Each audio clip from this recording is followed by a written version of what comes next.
Good morning, everyone. I'm Michael Romine, and this is the Houston Grass Podcast.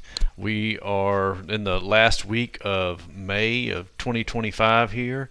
We just had a bunch of rain blow through last night. We had gotten kind of dry here.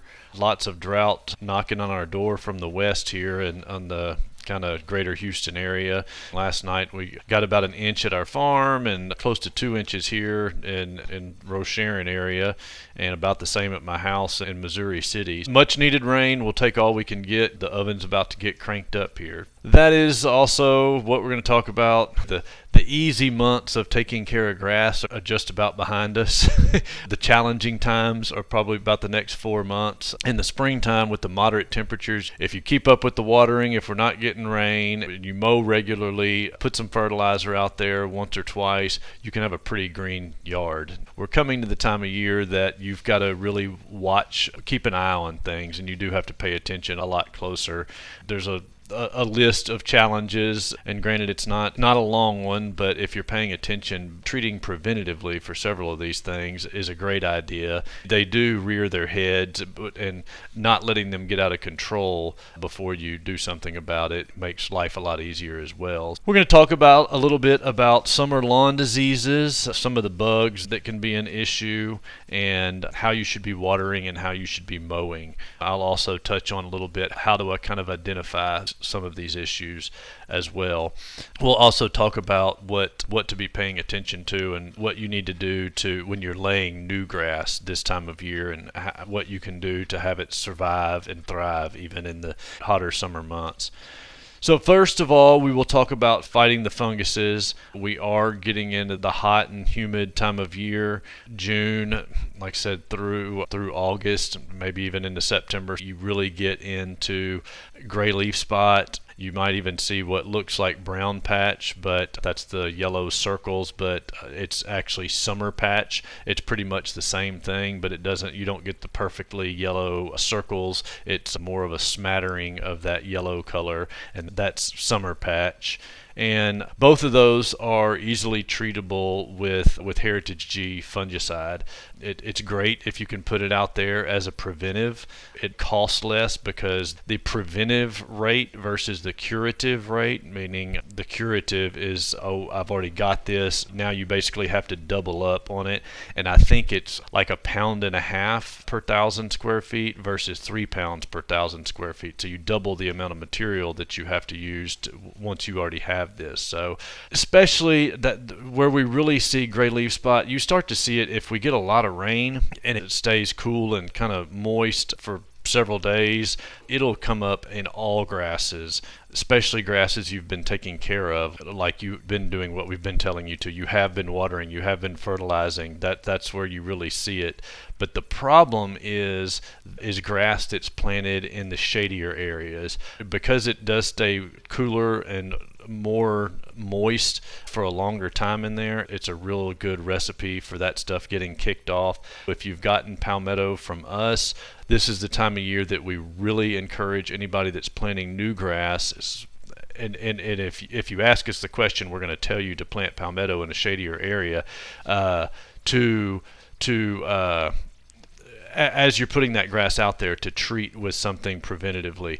Our farm every 30 days treats with fungicide in the summertime for that reason, but we tell everybody, I don't know when it pulls in the parking lot, did they treat with that fungicide last week or was it 2 or 3 weeks ago? So I don't know how long. So to be safe, the best thing to do when you're planting new grass, specifically in the shadier areas, to go ahead and put some of that Heritage G fungicide out on it immediately, and then do it again 2 or 3 weeks later to keep that at bay, because it can really be a problem in those shadier areas. Usually in the sunnier areas, once it does stop raining or you back off on the water a lot, it'll kind of cure itself. It grows out of it or whatever, but it does not like hot and dry. So it likes the hot and humid. So if you can get out ahead of those things, specifically when you're planting grass this time of year, and the reason it's that way, our grass comes from our farm with a ton of fertilizer in it. It is souped up on nitrogen. It's the reason it's so healthy and green and lush. That extra amount of nitrogen that it comes from the farm with is also one of the ingredients that brings about that gray leaf spot. So like I said, and you can also do it yourself. If you're doing what we tell you and taking good care of your grass, you've got a lot of the ingredients: the excessive moisture, excessive nitrogen, and that just these warm, humid days are what it takes to kick off that gray leaf spot. So be on the lookout for it. The way you know you've got it is you look at a blade of grass and it'll have little bitty dots, probably the size of smaller than a pencil eraser, that'll start as brown little dots, and they're called lesions. A few of those little dots become a lot of dots, and then it takes over the whole blade of grass. The blade of grass just goes away, left unchecked anyway. You can stop that with some of those fungicides. Another thing we want to talk about is sod webworms and chinch bugs. Sod webworms are the easiest way to identify those. You walk out in your grass in the morning and you see a lot of little brown moths flying up out of your grass. That is the beginning. Those moths take off and fly around and drop their eggs, and then when their eggs hatch, they hatch a little larva worm, and that little worm comes out at night and will eat your grass. The other sign is, if you miss the moths flying up, is you go out in the morning, and especially you can really see it when there's a heavy dew on the ground. You can look out across it and you'll see, not only will you see your grass eaten down in patches, because they come up out of their burrows at night and they eat in a circular pattern around that hole and carry that grass back down in it, but you'll look out in it and you'll see that's the reason for the heavy dew. You'll see I don't know if it's to protect their hole or whatever, but when they go back down in it, they put a spider web. There's a web that goes across there, and when that heavy dew settles on that web, you can really see it. So if you've got an excessive amount of spider webs out across the top of your lawn too, you be mindful looking for those sod webworms. I haven't heard of any yet. It's still real early in the season to be seeing those. If you do see either signs of chinch bugs or sod webworms, you want to use, we sell the Sayonara. It's just an insecticide. You screw the bottle on the end of the hose and you spray it out there.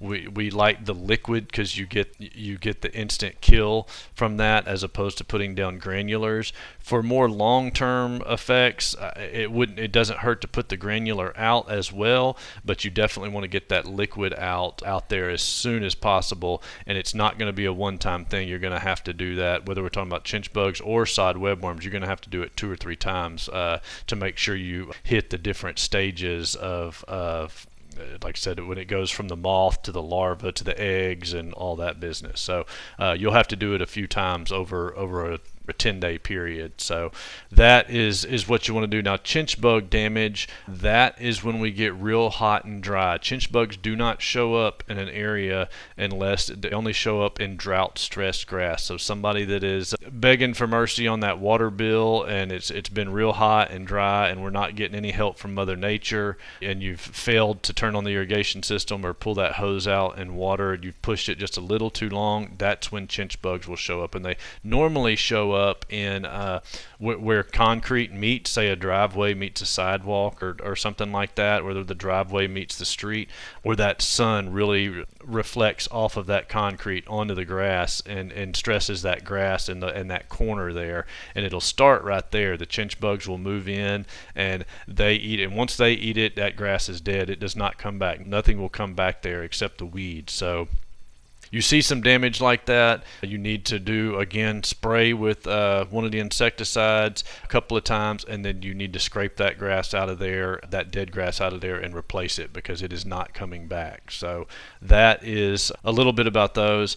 And I'll say we're probably going to be, we'll see, Mother Nature dictates a lot of this. If we have a real wet summer, we won't talk about chinch bugs much, but if it gets hot and dry, there will be chinch bugs. We will be talking about that for the next few months here, so keep that in mind. The next thing I want to talk about is watering. Inevitably, it's not going to rain once a week. Mother Nature is probably not going to be so generous as to rain exactly 1 inch of water plus per week over the next 3 months. You are going to have to run the irrigation or drag the water hose and sprinklers out.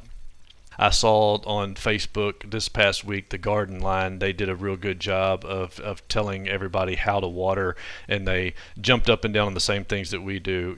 It's better to water infrequent big waterings rather than frequent daily or every other day small waterings.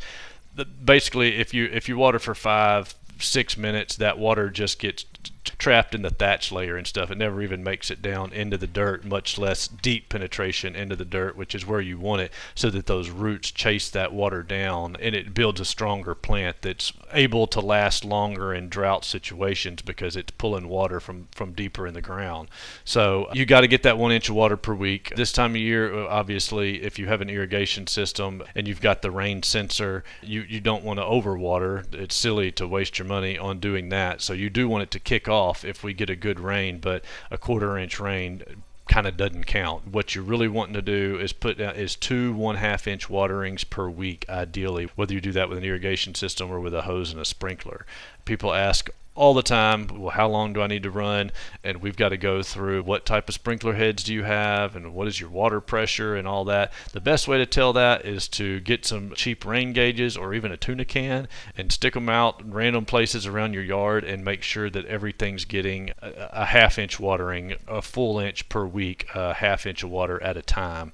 You may have to bump that up when we get in the dog days of July and August, and if it's not raining at all, you may have to bump that up to 3 times a week. But for the most part, the 2 bigger waterings per week is the way to go. I will tell you that a lot of people underestimate that water, how much that takes. With the sprinkler, before I had an irrigation system at my house, I had the sprinkler that kind of went back and forth like this. I forget what they call those, but it took 4 hours to put out 1 inch of water. Most people they're kind of flabbergasted when I tell them that. So with a irrigation system, I can just tell you how mine is. The pop-up heads, the ones that pop up and are stationary, they're not moving, I have those zones set for 15 minutes twice a week, and the rotor heads, the ones that pop up and then moving back and forth, and since they're covering a larger area, you got to run those 25 or 30 minutes twice a week to get that amount of water. All those sprayer heads and pop-up heads and all that stuff have different gallons per minute and stuff. So again, the only way to truly tell if you're getting the right amount of water in different areas is to use rain gauges to put them out there. So you do want, as far as timing goes, you do want to water in the mornings. If you've got any fungal problems, you want to bump that time back a little bit. Maybe if a sign of fungal activity, I would try to cut back the water as much as I could if I see that. You would probably want to be closer to starting your irrigation system, maybe at like 6:30 or 7 in the morning. Sun's kind of starting to come up. Basically what you're trying to do is not let that blade of grass sit there wet any longer than it has to. I will tell you now, the way my home irrigation is set up, it starts at like 3:30 in the morning because I don't have any signs of fungus. I've got no issues with that. But if I wait till 6 o'clock in the morning to start mine, everybody in my neighborhood, I think, is taking a shower, and I don't have enough water pressure to pop up all the heads on a couple of my runs and a couple of my zones. So I do it very early in the morning, and it takes like 2.5 hours to run through all the different zones. I think there's 7 or 8 zones or something like that. So I start it early before everybody gets up and gets in the shower and starts a load of clothes and all that business. So that's how I do it. I will also mention here too, as far as water goes, if you've just planted new grass, that is a totally different ball game. You've got to, I think we're going to touch on that here in a minute here, but let me go ahead and mention it just in case. Planting grass in the summer months, now through September, is tougher. People ask us what the ideal time of year to plant grass is in our part of the world. I would tell you any month other than summer. You can plant it through the middle of winter. Spring is the best 3 months, but planting grass in the summer is a tall order. However, if I've got a big blank spot or a big ugly dead spot, I'm not looking at it for the next 2 or 3 months. I'm going to go ahead, get rid of the vegetation that's there like I normally would, put down the topsoil, plant the grass, and you're just going to have to be real mindful of the water. You can't get behind on the water. You're going to have to water 8 or 10 hours that first day, because we've been talking about putting out 1 inch of water a week. Now we have to put out 2 inches the first day that we lay that grass. So we're talking double the amount of time, and you really have to water it to the point of saturation, and people way underestimate what that takes. I was at a friend's house the other day that we put down some grass, and I pulled back up to the house a week later, and they had a water hose out there, and they were spraying it, and I was like, no, no, no, you can't do that. You put that large volume of water out there, and it just hits our hard dirt and just goes away.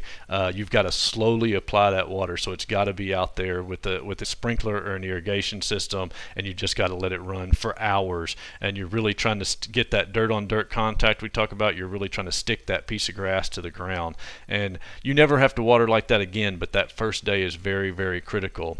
And then a lot of the rest of the year will tell you, okay, now you need to water an inch of water per day for the first week, and the second week you can kind of start backing off that. Maybe you go every other day. That is not the case in the summertime. You've got to put that inch of water per day every day for 2 weeks, and then after 2 weeks you can start backing off that a little bit and letting it dry out and moving it towards being able to mow it for the first time. So you do want to it takes a lot of water. The downfall of planting grass in the summer is you really have to stay on top of it. You can't get the grass down for a few days and then go on vacation and walk away from it and come back 5 days later, or it will be toast. It will be time to replace it again. So you really got to stay on top of that water every day if you're planting grass for new grass in the summertime.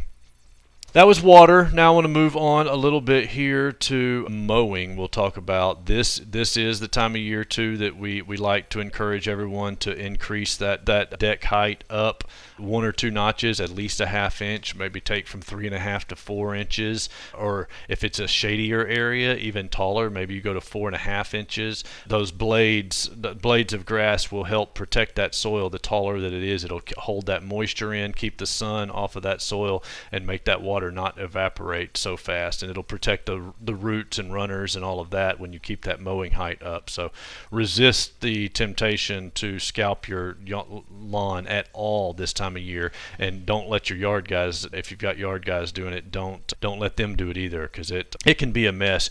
Our rule of thumb, no matter what time of year, is you never want to remove more than 1/3 of the leaf tissue at a time. So if you've got a 3-inch blade of grass, never take more than 1 inch. I hope you're keeping it taller than 3 inches, but for simple math there anyway. So don't cut too much off at once, and no matter what you do. And it's always been my policy to schedule my irrigations around the day I know that the grass is going to get cut. So the day it gets cut, the next morning we're hitting it with water. That helps with the stress level on the grass. It helps it grow better. It gets that water down to the root where it needs it better. So it's a real good idea to the day after you mow the grass, make sure you're hitting it with your irrigation applications there. So again, keep that mowing height up as we get hotter. That's good on all sort of levels. This is where we're talking about laying grass in the summertime, and I feel like I've kind of touched on that. But again, water is going to be key, whether you're planting new grass over the next few months or trying to keep established grass alive. Pay attention to the weather. Like I said, a little 1/10 of an inch shower does not count as one of your waterings per week. And if we do get a half inch or an inch, please go out there. If you don't have one of the rain sensors it's either not working, like mine's not at my office, or you've got it turned off, go out there and turn the irrigation off. Like I said, this morning at the office, the first thing I did when I came here, because my rain sensor's not working, I came in and I turned it off. I'm not going to water for a week. We got almost 2 inches of rain here this morning. It's senseless to waste that water, so I turned the irrigation off for the next week. We'll see what happens. If it continues to rain, we'll keep it off longer. So you don't want to invite fungus and yard issues by overwatering, just like you don't want a $300 water bill. We'll be back next month. That's kind of all I have right now. I suspect we will probably be talking about a lot of the things we just talked about again. Hopefully we're still getting regular rain, and that goes a long way to keeping a healthy yard. Grass just likes the water that Mother Nature can give it a lot better than what comes out of our tap, and if we can get some consistent rains, it's a lot less work for us to keep a yard pretty. So we'll see what the next month holds, and we'll be back here at the end of June, I suppose. So thank you for listening, and have a good one.